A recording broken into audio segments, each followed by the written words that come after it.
Hercule Poirot and the Murder at St. Cecilias. Chapter 1. A Summons to St. Cecilias. It was on a particularly dreary Tuesday in April that I found Hercule Poirot contemplating a letter with unusual intensity. Outside, London wore its customary veil of fog, and my friend's apartment in Whitehaven Mansions seemed a sanctuary of warmth and order against the dismal weather. "Ah, Hastings, you arrive most opportunely," Poirot declared, looking up from his correspondence.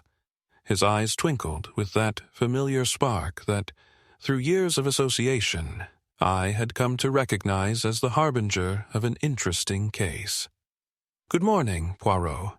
You seem rather absorbed in your mail today," I remarked, accepting the cup of hot chocolate that his efficient secretary, Miss Lemon, had prepared.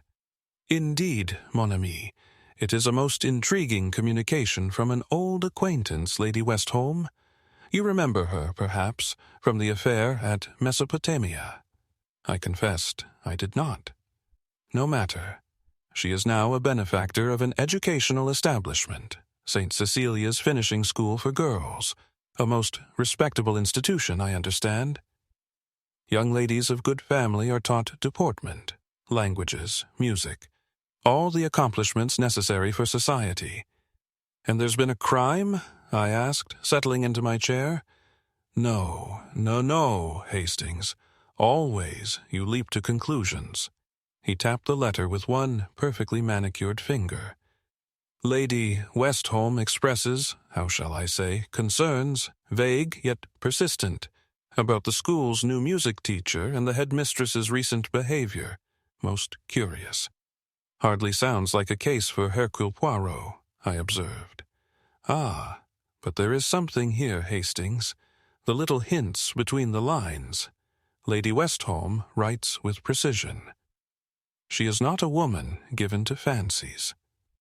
When she says the headmistress has become uncharacteristically distracted and secretive since the arrival of Miss Blackwood, I perceive anxiety genuine enough to merit investigation. Miss Blackwood being the music teacher, I presume?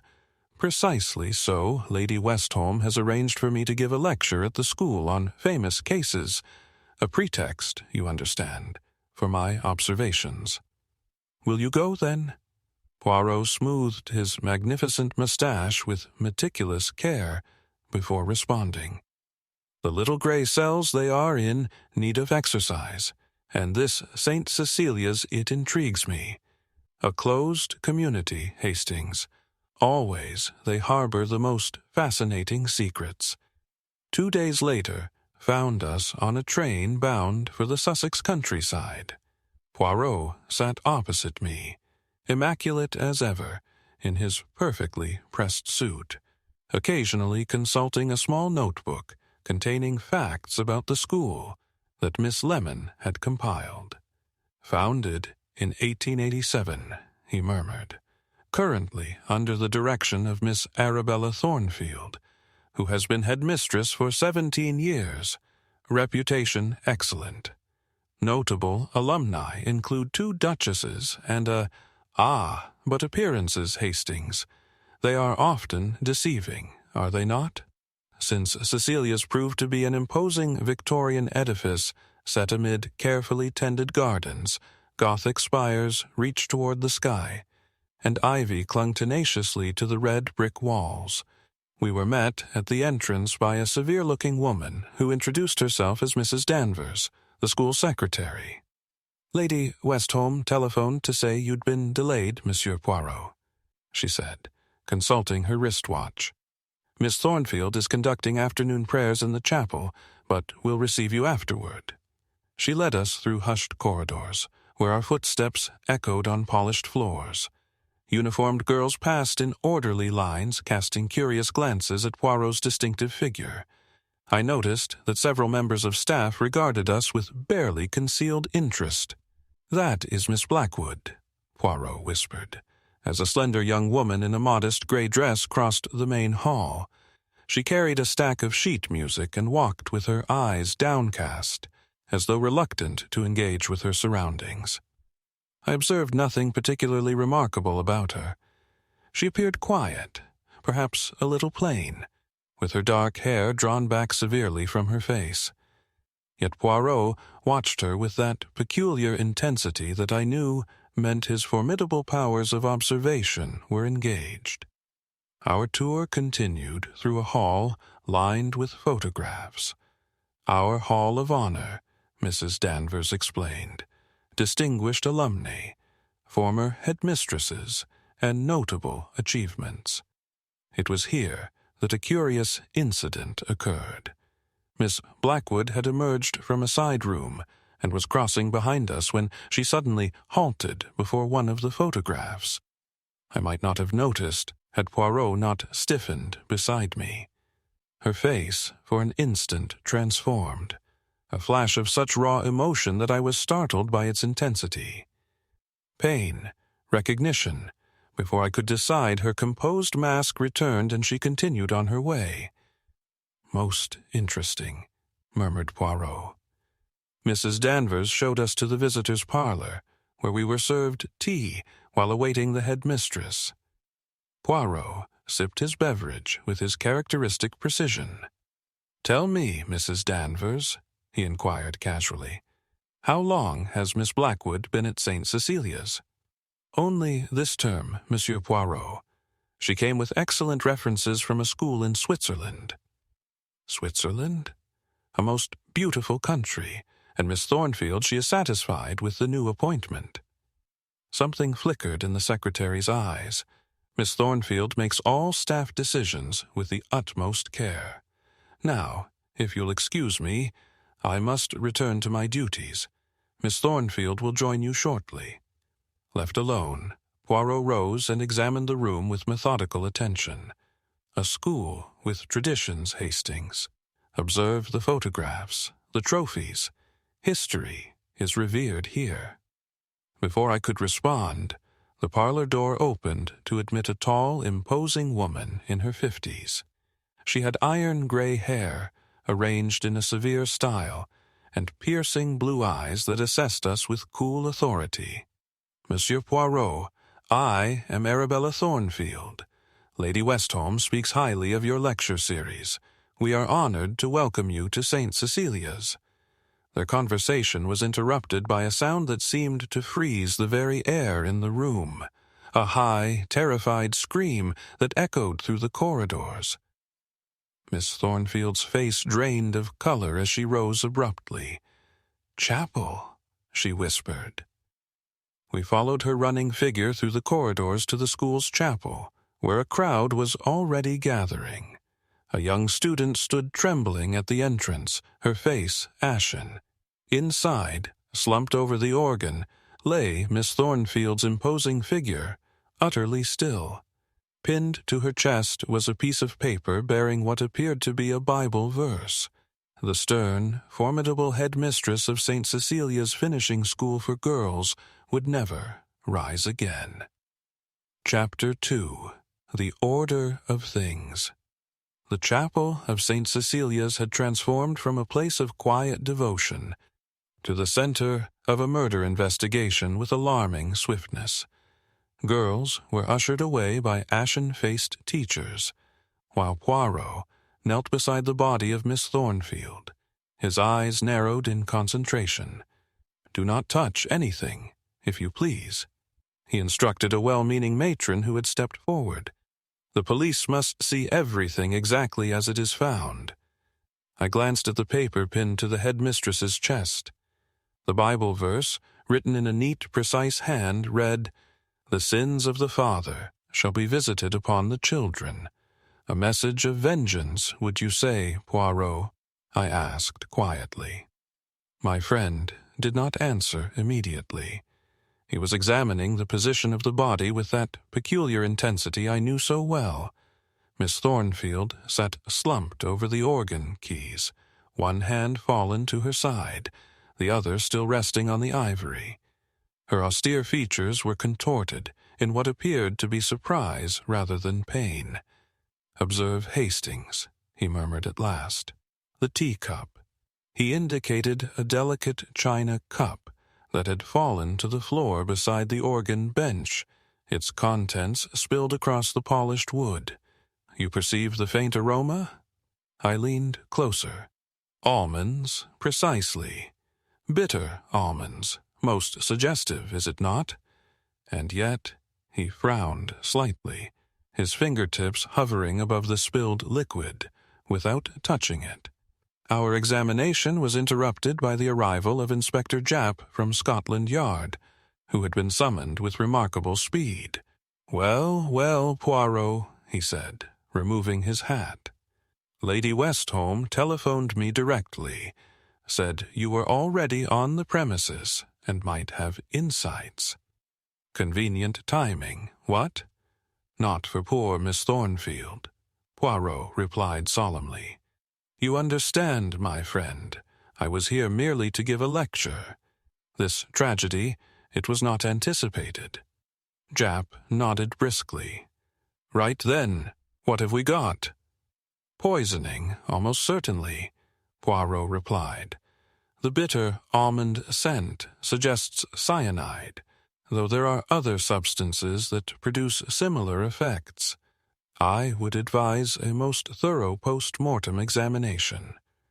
While the police photographer documented the scene, Poirot's attention was drawn to the sheet music arranged on the organ stand. "Interesting," he murmured. "The hymn is Abide With Me. You are familiar with it, Hastings?" I nodded. "Commonly sung at funerals.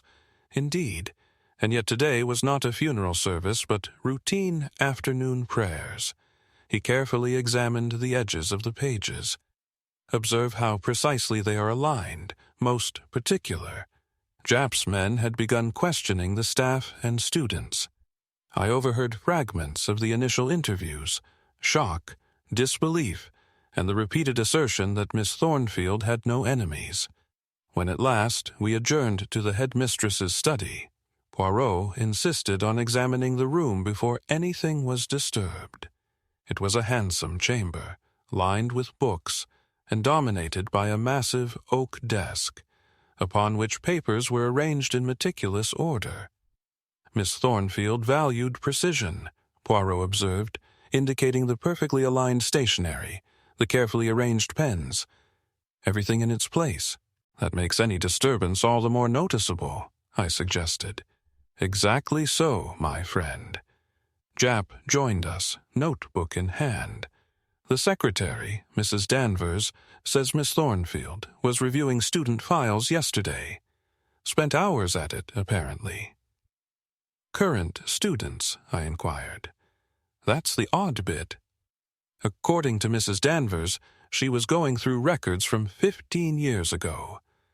Can't imagine what she was looking for." Poirot's eyes gleamed. "The past, my friend, it does not always remain buried, no matter how deeply one tries to enter it." We proceeded to interview the staff, beginning with Mrs. Danvers, whose efficiency seemed unshaken by the tragedy, though her eyes betrayed her distress. "Miss Thornfield took her tea in the chapel every afternoon before dinner," she explained. "It was her custom to play the organ for precisely 30 minutes. Her private devotion, you understand." "And was there anything unusual about her behavior recently?" Poirot inquired. Mrs. Danvers hesitated. "She was preoccupied since the beginning of term." "Since the arrival of Miss Blackwood, perhaps," Poirot suggested softly. A flash of something recognition, apprehension crossed the secretary's face. "I couldn't say, Monsieur Poirot.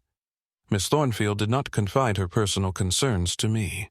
When Miss Blackwood herself was summoned, I observed her closely.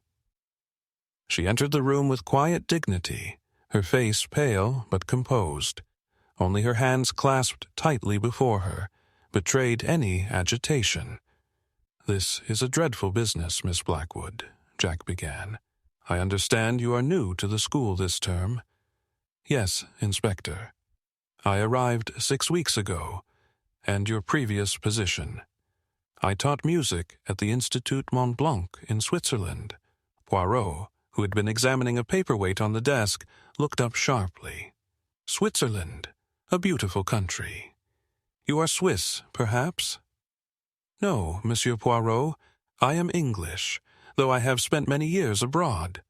And your family? A shadow crossed her features. I have no family, sir. My mother died when I was quite young. I was raised by distant relatives. My condolences, mademoiselle. Tell me, had you and Miss Thornfield ever met before your appointment here? No, monsieur. My application was handled through correspondence, and my references from Switzerland secured the position. You found her a satisfactory employer? Miss Blackwood's gaze dropped to her hands. She was demanding, but fair. I had no complaints. And this afternoon? You were not in the chapel? No, Inspector. I was preparing for tomorrow's choral practice in the music room, which is in the east wing. After she had been dismissed, Poirot turned to the desk once more, opening drawers with methodical precision. In the bottom drawer, beneath a stack of administrative papers, he discovered something that caused him to pause. "Ah," he said softly. "Regard, Hastings." It was a torn photograph, just half of what had once been a larger image. It showed a young girl, perhaps 16 or 17, with features that bore a striking resemblance to Miss Blackwood. On the back, written in a firm hand, were the words, "Case closed. God have mercy." Poirot and I exchanged glances. There was no need to articulate the question forming in both our minds. Jap, returning from interviewing a housemaid, noticed our discovery. "What's that you've found, Poirot?" Before my friend could answer, a sharp rap came at the door. A constable entered, his expression urgent. "Inspector, sir, we've found something in the victim's appointment book." She had scheduled a meeting for tomorrow with a Dr. Hartley from the Lausanne Sanitarium in Switzerland. We've telephoned his hotel. He arrived in England 3 days ago. Poirot's eyes gleamed with that familiar light that told me his little gray cells were already connecting scattered threads into a pattern that for now only he could perceive. Chapter 3. The Discordant Note. I arrived at St.Cecilias the following morning, having received Poirot's telegram, requesting my presence with an urgency unusual even for him. The school wore an atmosphere of hushed tension. Groups of girls whispered in corners, while staff members moved through the corridors with unnatural briskness, as though activity might keep grief at bay. Poirot greeted me in the visitor's parlor, his eyes bright with that familiar gleam that told me his faculties were fully engaged. "Ah, Hastings, mon ami, you have come most promptly. It is good of you." "Not at all, Poirot. Your wires suggested the matter was urgent." Indeed, he lowered his voice. "A most perplexing case, Hastings. The post-mortem confirms poison, not simple cyanide, as the almond scent suggested, but a complex compound, most unusual. Any suspects yet?" "Suspects? But every one is a suspect, mon cher. In a closed community such as this, secrets intertwine like the roots of ancient trees, hidden but connected beneath the surface." He tapped his forehead.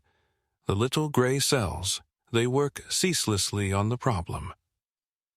He guided me through the main building, providing me with a summary of his findings thus far. We paused in a corridor lined with classrooms, from one of which emerged a group of solemn-faced girls. "The students appear to be continuing with their lessons," I observed. "The school governors insist upon maintaining routine. Children require structure, particularly in times of distress." Poirot's mustache twitched. "But observe the young lady in the blue pinafore, Miss Catherine Hargreaves. Most interesting, her reaction to yesterday's events." The girl in question was taller than her companions, with a serious expression. and spectacles that gave her a studious appearance. "What about her?" I asked. "She was singled out by Miss Thornfield during choir practice the day before the murder.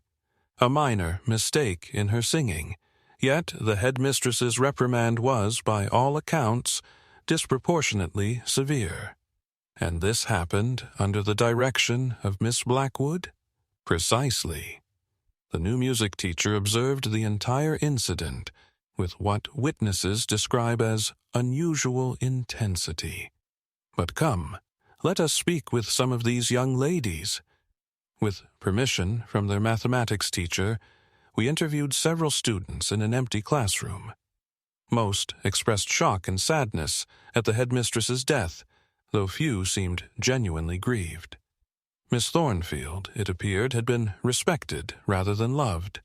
She was very strict about everything, Catherine Hargreaves explained when questioned directly, but fair usually, except lately she seemed different. "Different in what way, mademoiselle?" Poirot inquired gently. The girl adjusted her spectacles. More distracted, and sometimes she would stare at Miss Blackwood during morning assembly like she was trying to remember something. Another student, a small mouse-like girl named Evelyn Porter, added, "Miss Blackwood is ever so nice, though." When Miss Thornfield scolded Catherine for missing that high note in Panis Angelicus, Miss Blackwood later told her that her voice was lovely, and not to take it to heart. Poirot's eyes brightened with interest. "This incident, it occurred during choir practice, yes?" "When, precisely?" "Last Thursday afternoon," Catherine replied. "Miss Thornfield came in to observe our rehearsal for the Easter service. And her reaction to your mistake, it surprised you?" "It was just one note," the girl said, her expression troubled. She'd never singled anyone out like that before. She said I should be ashamed, that my failure reflected poorly on the school's standards. It was humiliating.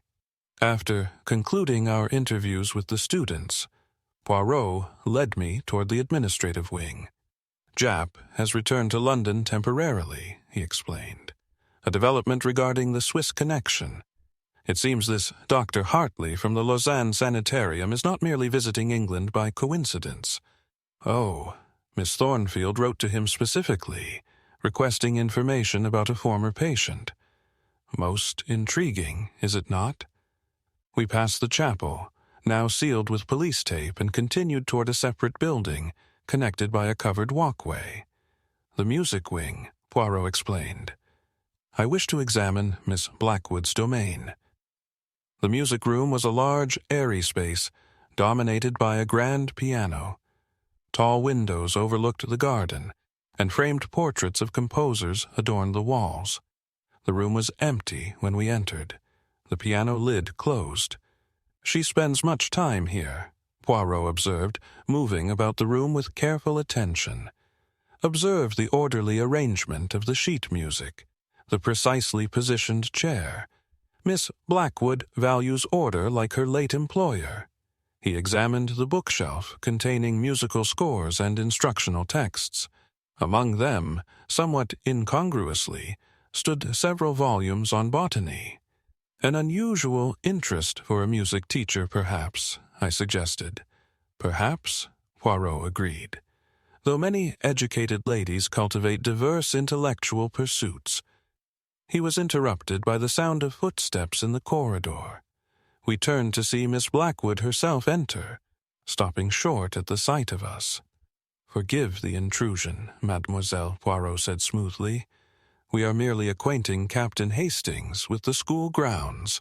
"I see." Her voice was soft but composed. "Please don't let me interrupt. I merely came to retrieve some music for this afternoon's lesson." She moved to the piano, unlocked a compartment beneath the keyboard, and withdrew several sheets of music. As she did so, her hand trembled slightly. "You will resume teaching so soon after this tragedy?" Poirot inquired. "Music can be a comfort in difficult times," Monsieur Poirot. She placed the sheets into a leather portfolio.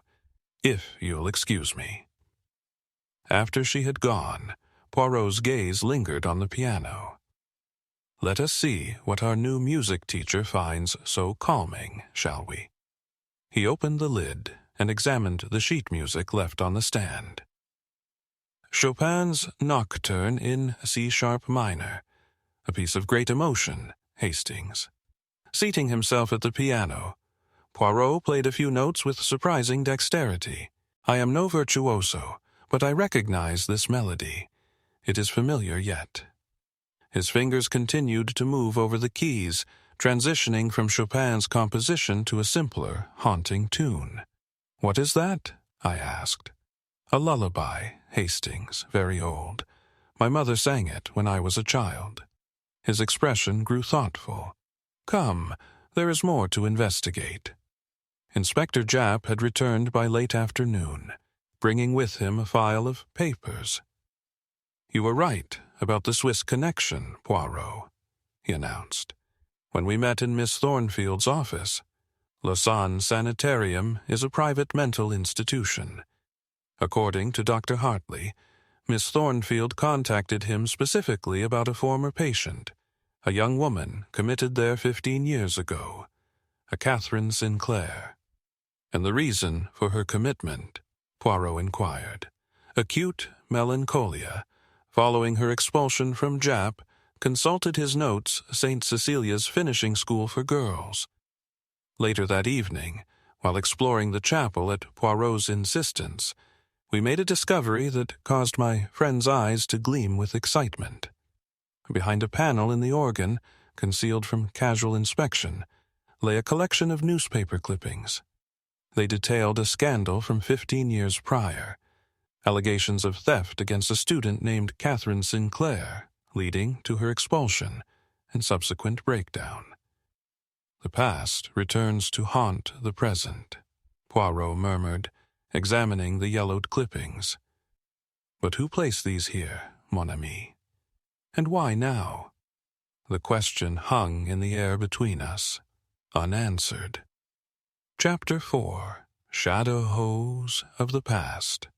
The following morning broke with a fine drizzle that settled over St. Cecilias like a veil. Poirot and I departed early, motoring along the winding coastal road toward a small village, some 20 miles distant. My friend had been unusually reticent about our destination, but the telegram he had dispatched the previous evening had mentioned an urgent appointment. "You see, Hastings," he explained as our motor car navigated the narrow lanes, "in matters such as these one must go back to the source. This scandal involving Catherine Sinclair. It did not begin yesterday, nor even last week. Its roots stretch back many years. 15, according to those newspaper clippings I observed. Precisely. And when Miss Thornfield was confronted with a ghost from the past, you believe Miss Blackwood is connected to this Sinclair girl." Poirot's eyes twinkled. "The little gray cells, they work always, but we must not leap to conclusions without evidence, n'est-ce pas?" Our destination proved to be a modest stone cottage overlooking the sea. A neat garden, somewhat neglected, but still showing signs of careful planning, surrounded the dwelling. Poirot consulted a slip of paper in his pocket before approaching the door. "Miss Amelia Walters," he explained, "former deputy headmistress of St. Cecilias, retired these past 8 years. If anyone knows the truth about the Sinclair affair, it is she." The door was opened by a tall, angular woman with silver hair, arranged in a simple knot. Despite her advanced years, she must have been well into her 70s. Her back was straight, her gaze direct.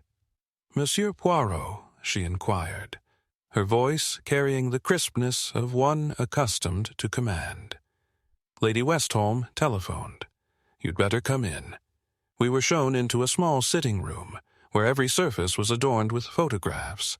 I noticed immediately that many featured the imposing facade of St. Cecilias. 35 years I gave to that institution," Miss Walters remarked, following my gaze. "Deputy headmistress for the last 20. One does not easily sever such ties." "Your dedication does you credit, mademoiselle," Poirot replied, "particularly in times of difficulty." "You mean the Sinclair business?" It was not a question. Miss Walters seated herself in a worn armchair, her hands folded in her lap. "I wondered if that might resurface some day. And now Arabella is dead." "Murdered," Poirot corrected gently. "Yes." The old lady's eyes clouded. "Lady Westholme telephoned with the news. Dreadful business. Poisoned, she said." "Indeed, and we have reason to believe the murder may be connected to events from 15 years ago, the expulsion of Catherine Sinclair." Miss Walters' gaze drifted toward the window where rain pattered against the glass. "Catherine," she murmured. "Bright girl, exceptional musical talent. Her rendition of Beethoven's Moonlight Sonata could bring tears to the eyes." "Yet she was accused of theft," I prompted. "A diamond brooch belonging to Miss Thornfield went missing after a school concert," Miss Walters explained. "Catherine had been seen near the headmistress's office that evening. When her room was searched, the empty jewel case was found under her mattress." "But you had doubts," Poirot suggested softly. The former deputy headmistress's lips tightened. It seemed inconsistent with her character. Catherine had no need to steal. Her family was wealthy, though somewhat unconventional, and she denied it so vehemently. She sighed, but the evidence seemed irrefutable. Miss Thornfield was adamant. "More adamant, perhaps, than the situation warranted," Poirot suggested. "Arabella Thornfield was always concerned with the school's reputation above all else. The scandal needed to be contained quickly. The governors supported her decision. And after the expulsion, I inquired." Miss Walters' expression grew troubled. "The girl suffered a complete breakdown. Her mother had died some years earlier, and her father. Well, there were rumors about him. A scandal involving misappropriated funds. He couldn't, or wouldn't, stand by her. She was committed to a sanitarium in Switzerland."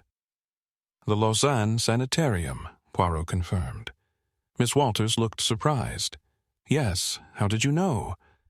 "Miss Thornfield had arranged to meet with a doctor heartily from that institution the day after her death," I explained.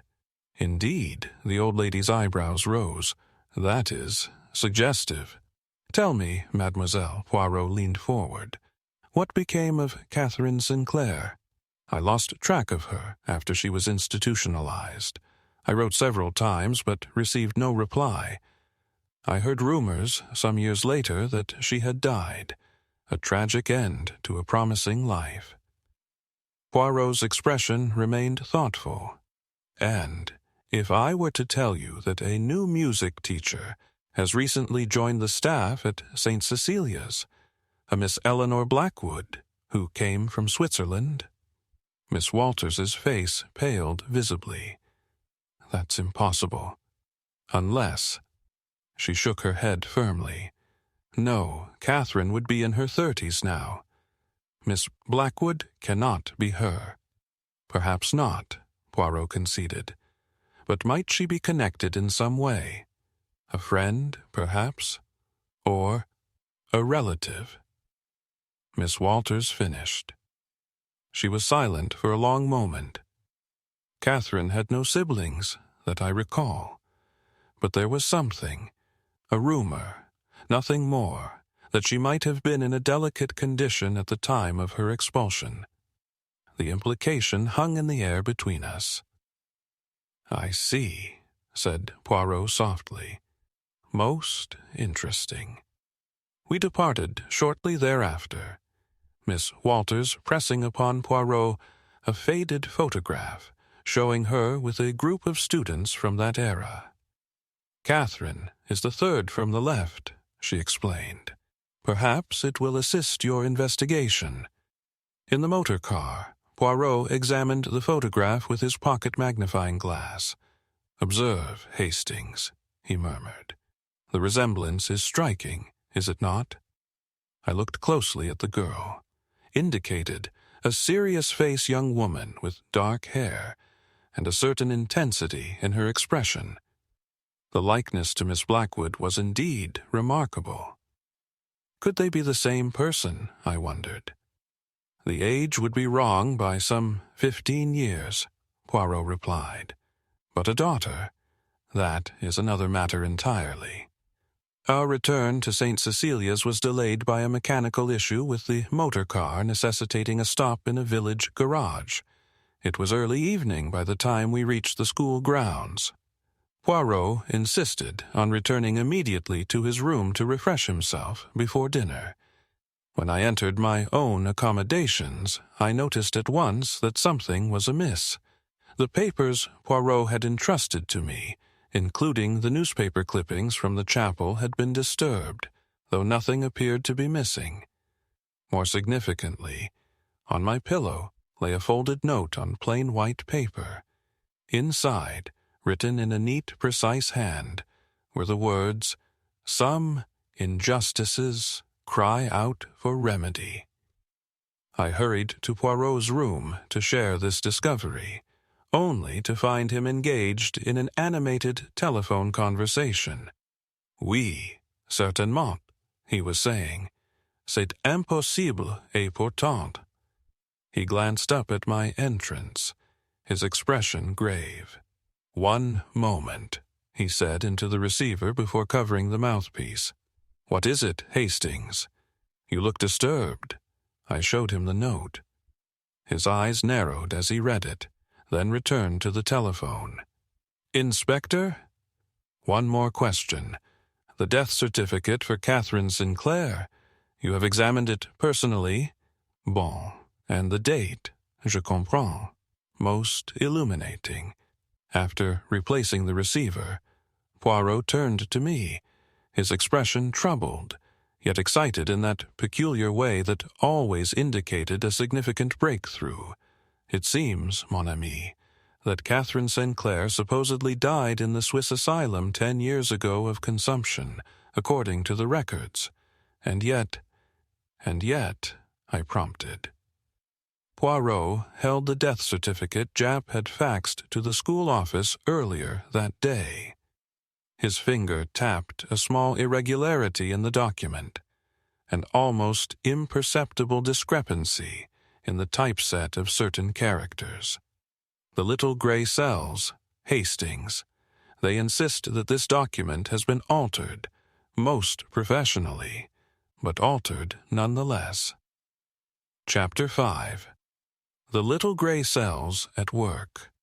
The morning following our revelations about Catherine Sinclair's dubious death certificate found Poirot in an animated state. He paced the small sitting room that had been allocated to our use, pausing occasionally to adjust his immaculate mustache in the mirror above the fireplace. "We must observe, Hastings," he declared. "The time for questions will come, but first we must gather impressions. I have arranged a little gathering this afternoon. Lady Westholme has been most accommodating." "A gathering?" I inquired. "What sort of gathering?"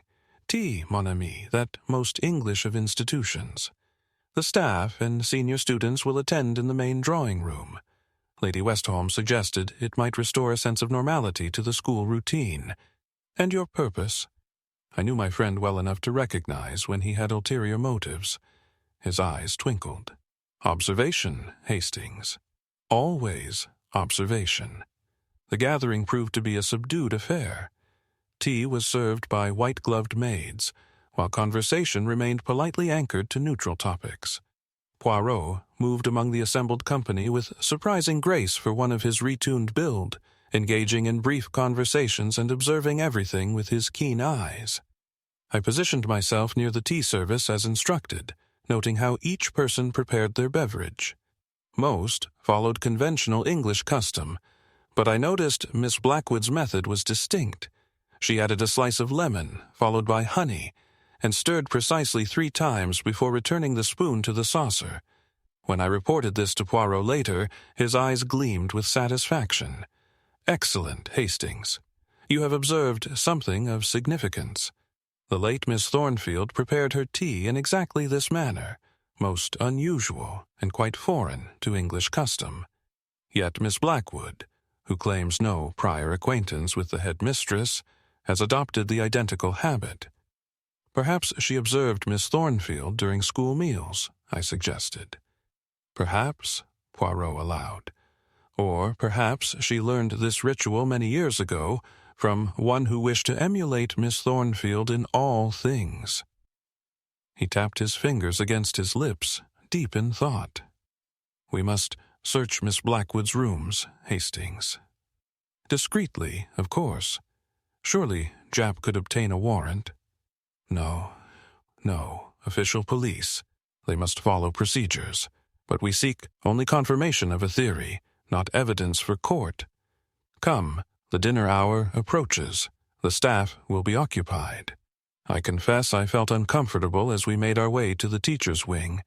Poirot, however, showed no such compunction, producing a small set of picklocks with the casual air of one retrieving a handkerchief. "A gift from an old friend," he explained, noticing my expression. "Most useful in our profession." Miss Blackwood's quarters were modest but neat, reflecting the same orderliness we had observed in her music room. Poirot moved methodically through the space, examining possessions with careful attention. On her bookshelf, alongside volumes of music, stood several botanical texts, focusing particularly on medicinal plants. "Interesting reading for a music teacher," I remarked. Indeed. Poirot carefully removed one volume entitled Botanical Compounds and Their Properties.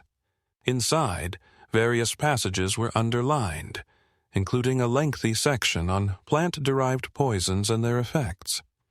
In the wardrobe, beneath carefully folded garments, we discovered a small wooden box containing dried plant specimens, each labeled in a neat hand. Poirot examined them with interest, but replaced them exactly as found. The most revealing discovery, however, came from the drawer of her writing desk. Hidden beneath correspondence and sheet music lay a small leather-bound journal. Poirot opened it carefully, his expression growing more intent as he perused the contents. "Hastings," he said quietly, "observed these entries. They detail Miss Blackwood's positions at various educational institutions across Europe over the past decade. But look here." He indicated a gap in the chronology. "For 3 years, there is no employment listed, and these 3 years correspond precisely to the period when, according to Dr. Hartley, Catherine Sinclair was released from the Lausanne sanitarium." "Released?" I exclaimed. "And she didn't die there. The death certificate, as we suspected, was falsified. Catherine Sinclair left the sanitarium, cured, according to Dr. Hartley's private records, in 1921. After that, she disappears from official records, and 3 years later a Miss Eleanor Blackwood emerges with excellent recommendations, but no verifiable history before that point. We replaced everything, exactly as we had found it, and departed as silently as we had entered. As we made our way back to our quarters, Poirot's expression remained thoughtful.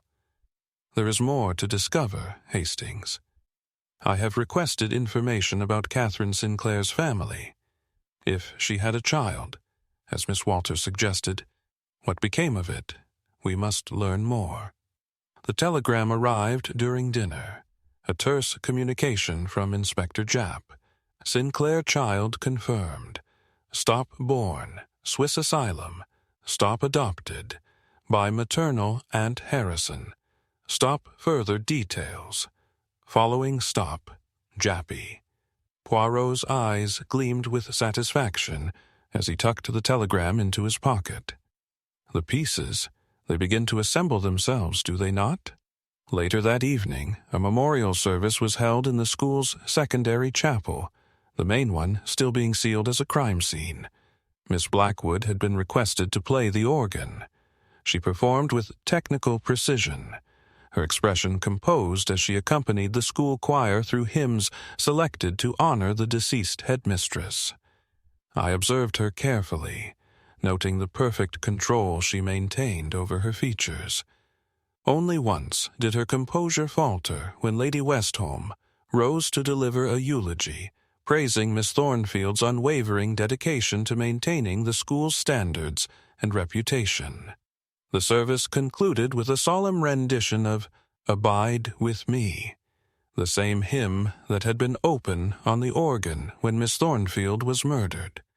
As the final verses echoed through the chapel, I noticed an elderly man slipping into a seat in the back row. His weathered face and rough hands suggested outdoor work, though he wore a respectable dark suit, somewhat threadbare but neatly pressed. Miss Blackwood's hands faltered on the keys as her gaze met his. For an instant, her composed mask slipped, revealing an expression of such complex emotion that I could not begin to interpret it. Then, abruptly, she rose from the organ bench and hurried from the chapel, leaving the final chord hanging unresolved in the air. The elderly man disappeared during the resulting confusion. When I pointed this out to Poirot, his eyes gleamed with excitement. "Quick, Hastings, we must find her." We searched the school buildings without success. Finally, on Poirot's intuition, we tried the music room. There, we found Miss Blackwood seated at the piano, playing that same haunting lullaby Poirot had recognized earlier. Her face was pale, but composed once more. "The gentleman at the service," Poirot began without preamble. "You recognized him, did you not?" Miss Blackwood's fingers stilled on the keys. She looked up at us, her dark eyes unreadable. "Thomas Wilkins," she said quietly. "He was the gardener here when I—" She stopped abruptly, her hands trembling slightly as they rested on the keyboard. Outside, the wind had risen, rattling the windows of the music room with sudden ferocity. A storm was brewing both within and without the walls of St. Cecilias.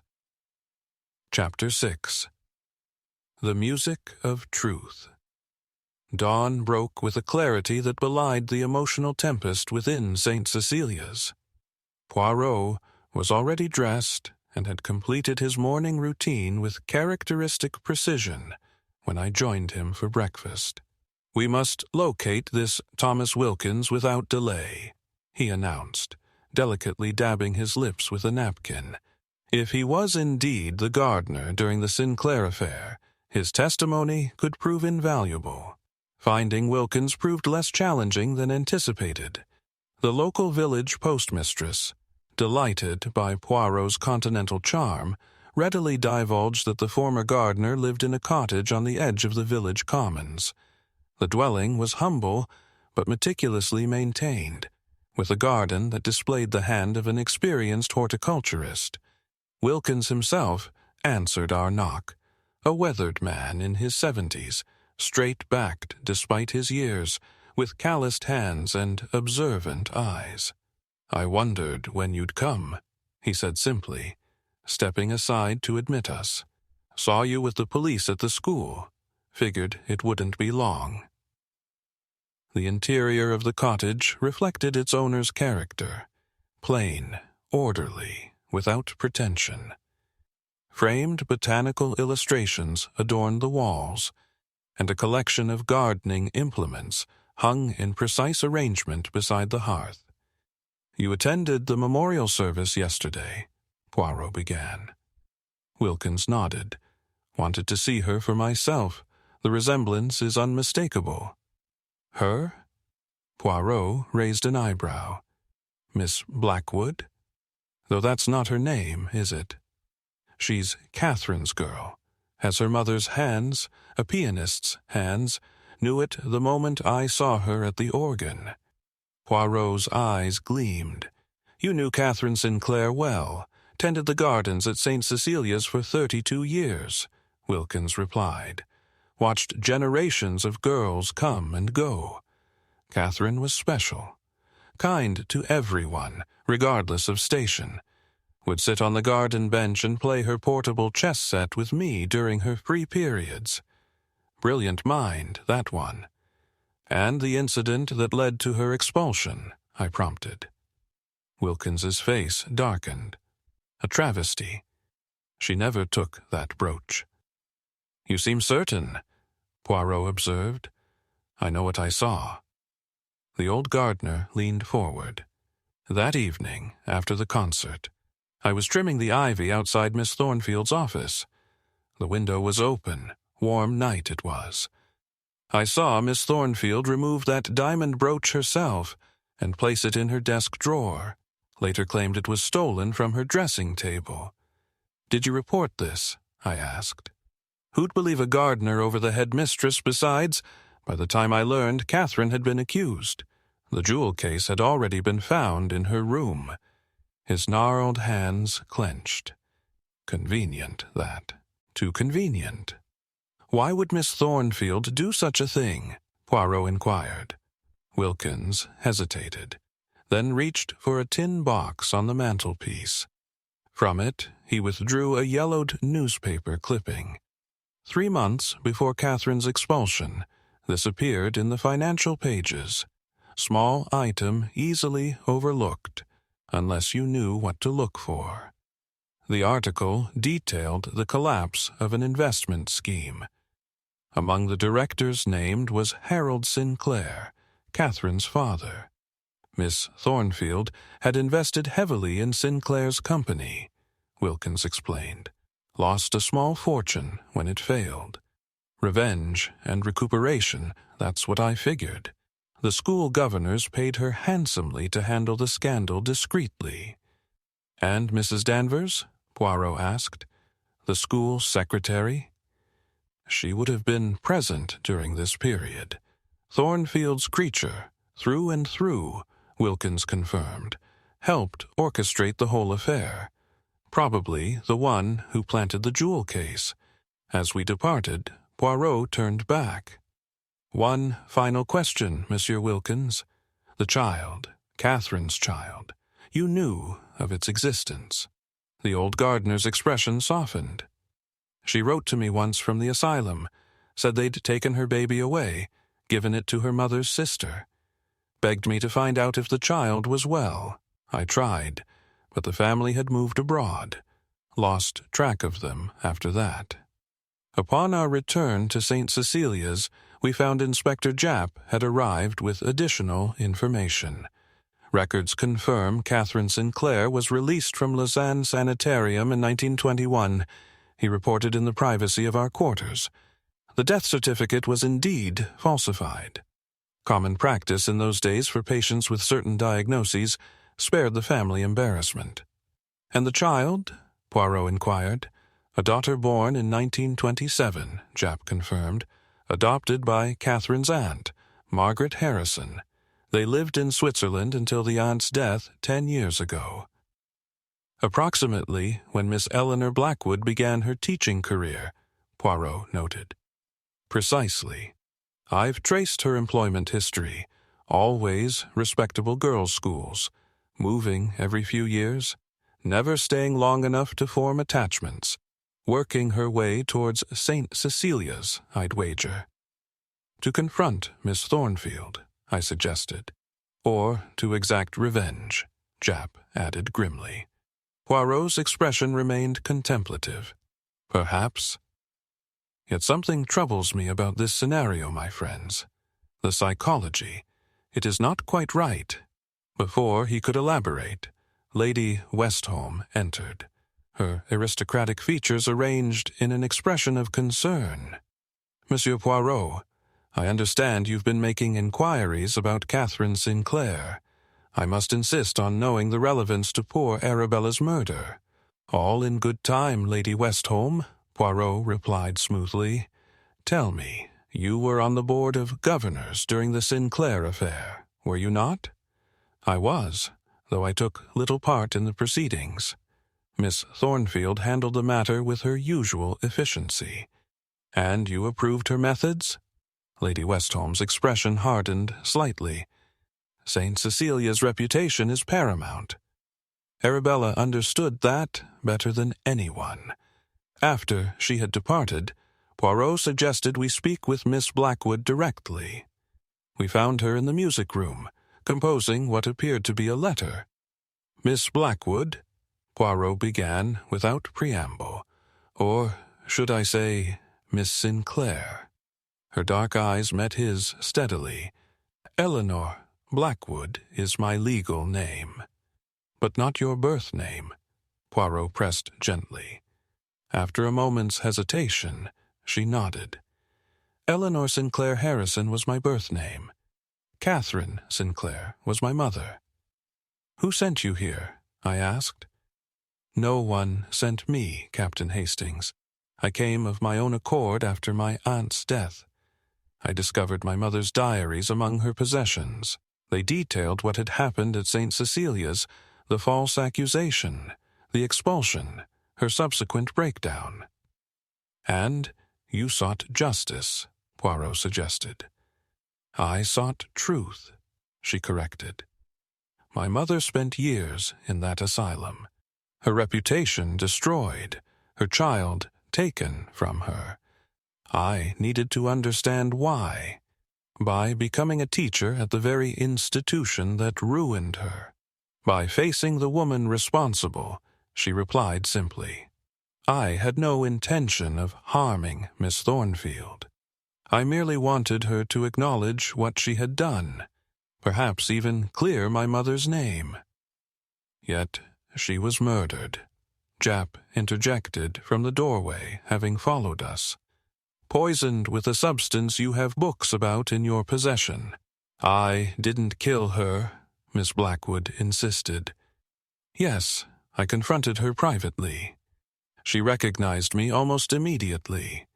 Said I had my mother's eyes. She seemed troubled by my presence, but not frightened. She spoke of making amends and setting the record straight. A convenient claim when the other party cannot contradict it, Jap observed. It's the truth, Inspector. Whatever else I might be, I am not a murderess. Poirot's expression remained unreadable. We shall see, mademoiselle. That evening, a maid discovered Mrs. Danvers's body in the school archives room. She had been poisoned in the same manner as Miss Thornfield. A Bible verse pinned to her clothing. The sins of the father shall be visited upon the children. Jap immediately ordered Miss Blackwood's arrest, despite Poirot's evident reservations. 2 murders by the same method, Poirot, Jap insisted. Both victims implicated in her mother's disgrace. The evidence is overwhelming. As Miss Blackwood was escorted from the school, her face pale but composed, she turned to Poirot. There is sheet music in Miss Thornfield's desk, she said urgently. The Beethoven variations.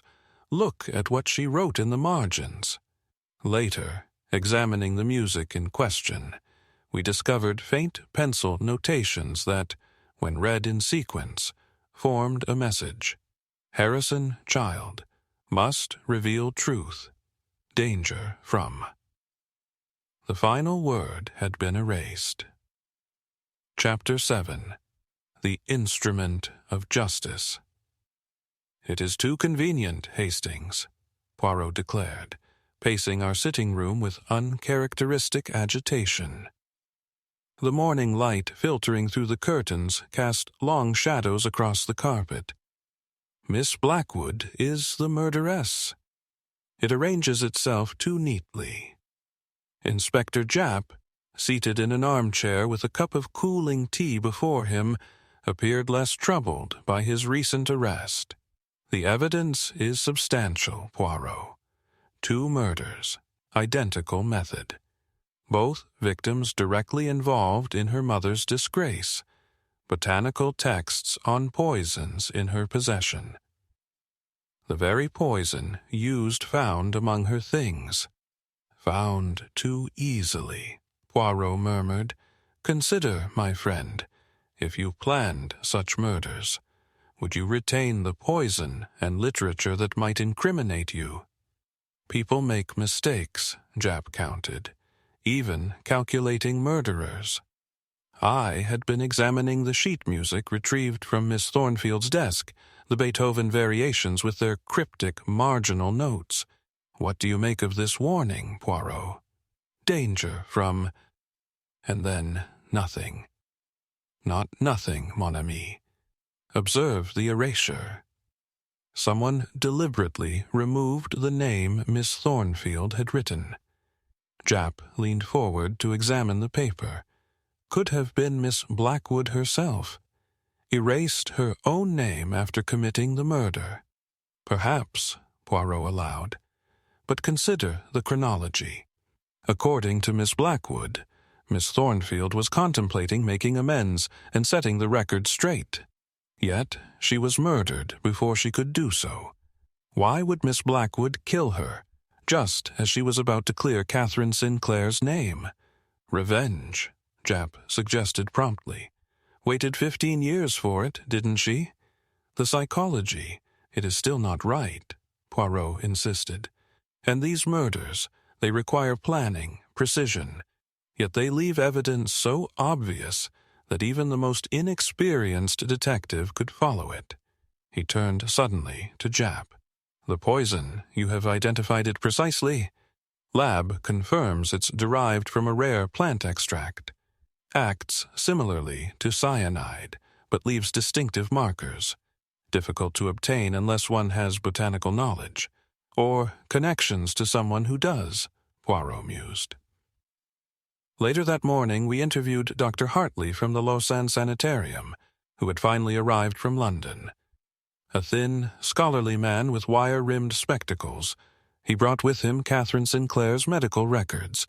Miss Sinclair was admitted in a state of severe melancholia, he explained. The stigma of the theft accusation compounded by her pregnancy had triggered a complete nervous collapse. "Yet you eventually discharged her as cured?" Poirot inquired. "After 3 years of treatment, yes. She made a remarkable recovery, particularly after the birth of her daughter. The child remained with her until she was 2 years old, at which point Miss Sinclair's aunt took custody.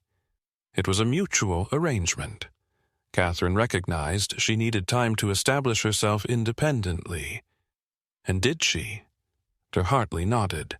"She worked in the sanitarium's administrative office for several years, quiet, efficient, kept to herself. Then she disappeared. The death certificate was falsified at her aunt's request, a not uncommon practice for families wishing to avoid the stigma of mental illness. So Catherine Sinclair could still be alive, I suggested. The doctor's expression grew troubled. "Technically, yes, though I've had no contact with her since 1921. Poirot's next line of inquiry took us to the school laboratory. He examined the poison evidence with minute attention. The small glass vial found among Miss Blackwood's possessions contained traces of a clear liquid labeled in her handwriting as Specimen A. "Most interesting," Poirot murmured, sniffing cautiously. "No almond scent, yet the effects mimic cyanide. The murderer could have easily disguised it in tea," I suggested, recalling the spilled cup beside Miss Thornfield's body. "Indeed. Yet consider, Hastings, the tea itself had the bitter almond scent. Most curious, is it not?" He turned his attention to the laboratory records, noting that certain chemicals had been requisitioned over the past month. "Not by Miss Blackwood," he observed. "The signatures are those of Miss Porter, the science mistress, and Lady Westholme, who apparently maintains oversight of all unusual supply requests." That afternoon, Poirot requested a private meeting with Lady Westholme. I accompanied him to her quarters, an elegantly appointed set of rooms befitting the school's primary benefactor. "I fear you make little progress in resolving this dreadful business," she remarked as we were seated. "The governors are most concerned about the school's reputation." "Always the reputation," Poirot noted. "It seems St. Cecilias values its standing above all else, even justice." Lady Westholme's aristocratic features hardened slightly. "A school such as this cannot survive scandal, Monsieur Poirot." Miss Thornfield understood that principle perfectly, as did you when you supported Catherine Sinclair's expulsion 15 years ago. That was an entirely different matter. Was it? You were aware of Miss Thornfield's financial losses in Harold Sinclair's company, were you not?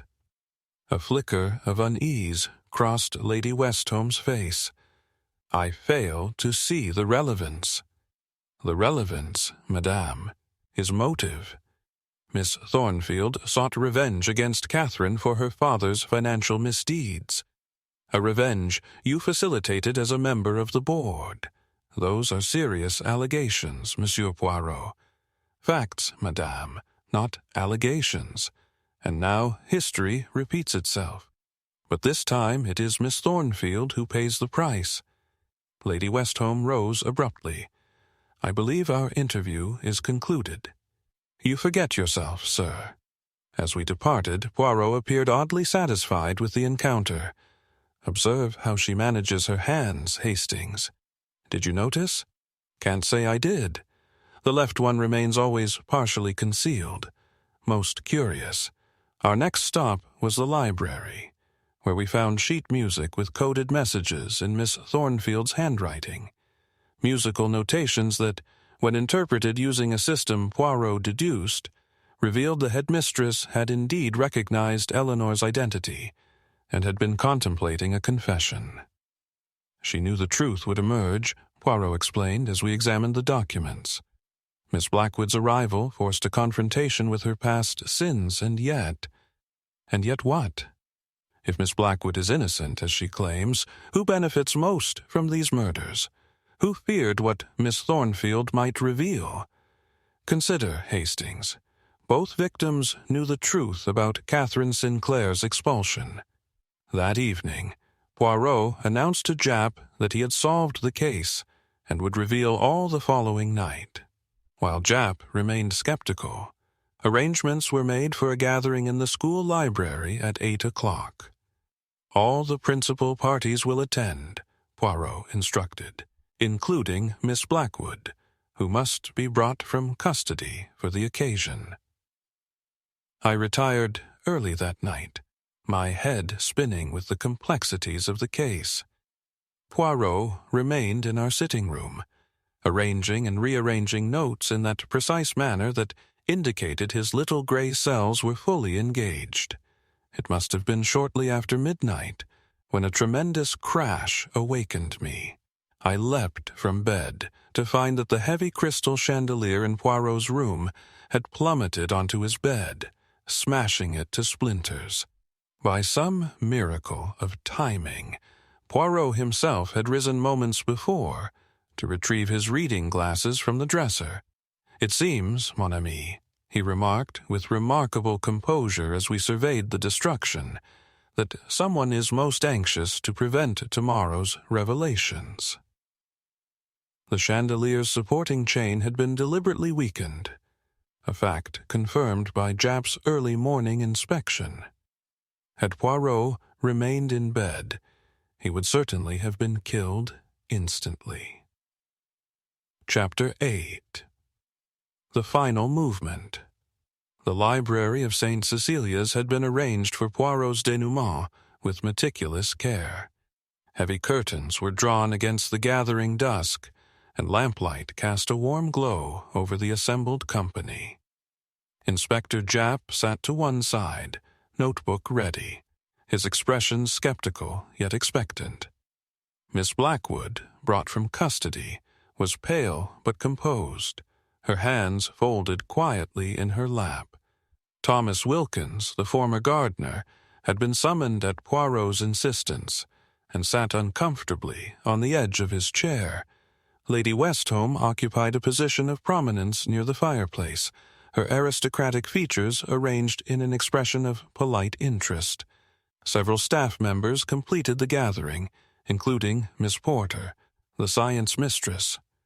Poirot stood before the fireplace, his diminutive figure somehow commanding the room's attention. I noticed he had taken unusual care with his appearance this evening. His mustache was impeccably waxed, his bow tie precisely aligned, his patent leather shoes gleaming in the lamplight. "Mesdames et messieurs," he began, "I thank you for your attendance this evening. We are here to discuss the murders of Miss Arabella Thornfield and Mrs. Danvers, crimes linked by method, motive, and a message." He paced slowly before his audience. When I was invited to St. Cecilias by Lady Westholme, it was ostensibly to deliver a lecture. Instead, I found myself confronted with a tragedy, born of events 15 years in the past. Poirot recounted the Sinclair affair, the false accusation, the expulsion, Catherine's subsequent breakdown, and institutionalization. The apparent facts arranged themselves into a neat pattern of revenge, he continued. Catherine Sinclair's daughter returns to the scene of her mother's disgrace and murders those responsible. Miss Blackwood tensed visibly, but remained silent. "It was indeed what the murderer wished us to believe," Poirot said, his eyes sweeping the room. "The evidence against Miss Blackwood accumulated with a rapidity that aroused my suspicions. The poison books in her possession, the botanical specimens, even the murder weapon itself, all discovered with remarkable ease." "Are you suggesting the evidence was planted?" Japp interrupted. "Precisely, Inspector. Consider, Miss Blackwood is a woman of intelligence.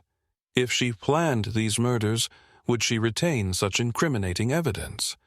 Would she execute her revenge in a manner that pointed so directly to herself? The psychology, it is all wrong." Poirot turned to Miss Blackwood. "You came to St. Cecilias not for revenge, but for truth. When you confronted Miss Thornfield, she recognized you immediately." "Yes," Miss Blackwood replied quietly. "She said she had been expecting me for years, that my mother's face had haunted her dreams. And she spoke of making amends. She said it wasn't too late to set things right. She had scheduled a meeting with the Board of Governors." Her gaze flickered toward Lady Westholme. "She planned to clear my mother's name, which presented a problem for the true murderer," Poirot continued. "If Miss Thornfield confessed that Catherine Sinclair had been falsely accused, questions would naturally arise. Why was she framed? Who benefited from her disgrace? What financial arrangements were made to contain the scandal?" Lady Westholme stirred slightly in her chair. "This is pure speculation, Monsieur Poirot." "Not speculation, madame. Fact. Miss Thornfield left evidence, a coded message in her sheet music. She identified the person she feared, the person who stood to lose everything if the truth emerged." Poirot approached Lady Westholme. "You were more than a benefactor to St. Cecilias, were you not? You were complicit in the false accusation against Catherine Sinclair. You helped cover up Miss Thornfield's embezzlement of school funds, money she lost in Harold Sinclair's investment scheme. This is outrageous," Lady Westholme protested, though I noticed her left hand remained concealed in the folds of her dress. "Is it?" Poirot withdrew several papers from his pocket. "These financial records show substantial payments from school accounts to both you and Miss Thornfield during the period following Catherine Sinclair's expulsion, payments authorized by the board under the pretext of special administrative services." Japp leaned forward with sudden interest. "What precisely are you suggesting, Poirot? That Catherine Sinclair was sacrificed to protect the reputations of Miss Thornfield and Lady Westholme. The missing brooch was merely a pretext.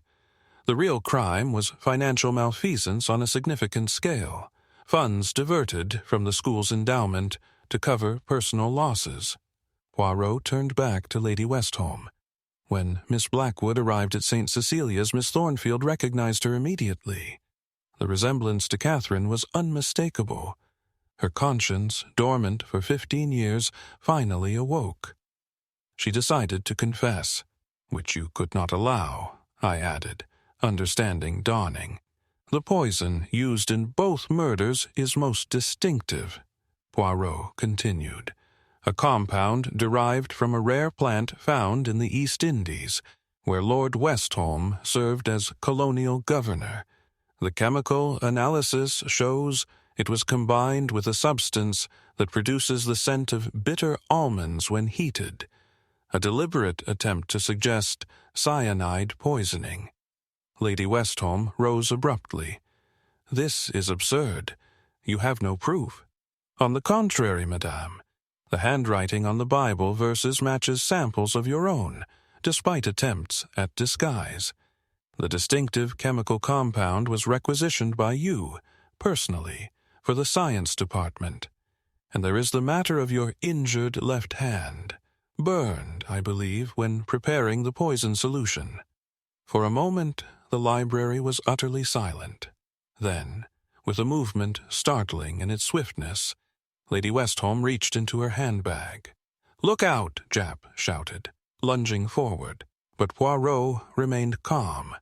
"The pistol, madame. I took the liberty of having it removed this afternoon, and replacing the bullets with blanks. One cannot be too careful after an attempt on one's life." Lady Westholme's aristocratic composure crumbled. She was going to ruin everything, she hissed. 30 years I have dedicated to this institution. My name, my family's standing, all tied to St. Cecilia's reputation. Thornfield promised she would never speak of our arrangement. Then this girl appears, and suddenly Arabella develops a conscience. "And Mrs. Danvers?" Japp asked, producing handcuffs. She knew too much, always did. Started making demands after Thornfield's death. Thought she could blackmail me, as if I hadn't paid enough already to protect this school's precious reputation. As Lady Westholme was led away, Miss Blackwood approached Poirot. "How can I ever thank you, Monsieur Poirot? You've cleared not only my name, but my mother's as well. Justice, mademoiselle, is its own reward," he replied gently. "Your mother's reputation will be restored, and perhaps in time the wounds of the past may heal." Later that evening, we attended a small gathering in the music room. Miss Blackwood, now formally exonerated, played her mother's favorite lullaby on the piano, the same haunting melody Poirot had recognized days earlier. "How did you know Lady Westholme was the murderer?" I asked, as we prepared to depart St. Cecilias the following morning. Poirot smiled, adjusting his hat to a precise angle. The little gray cells, they spoke always of harmony and order. When Miss Thornfield prepared her tea, she used lemon and honey in a specific sequence, a habit Miss Blackwood shared, having learned it from her mother, who in turn adopted it from Miss Thornfield in her student days. A small detail, but revealing. He gazed thoughtfully at the school's Gothic facade. "In the end, mon ami, the music of truth cannot be silenced.